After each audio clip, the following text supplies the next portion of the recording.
Making children future ready.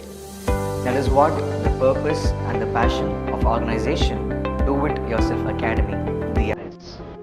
A project filter, spacer, battery, barrel jack, power distributor, two LED modules, green and red, microswitch and jumper wires.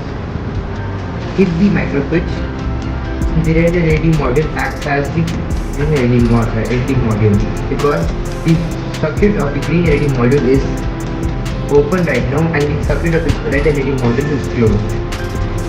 That we have is a wheel robot, and the movement of it is entirely based on the fuel gauge placed on either side of the robot.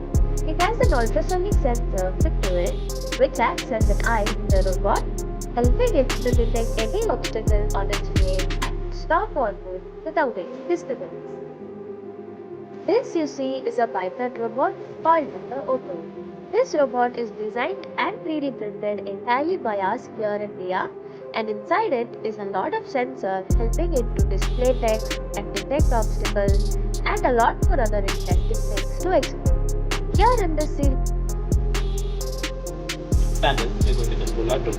Now let's take up the drone, and you can see the big drone has been taken off, and now we will make it move forward.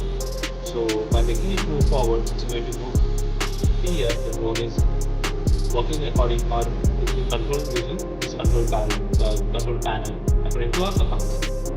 Here is an app-based light system where we can switch on and off the light using the app even when we are not around it.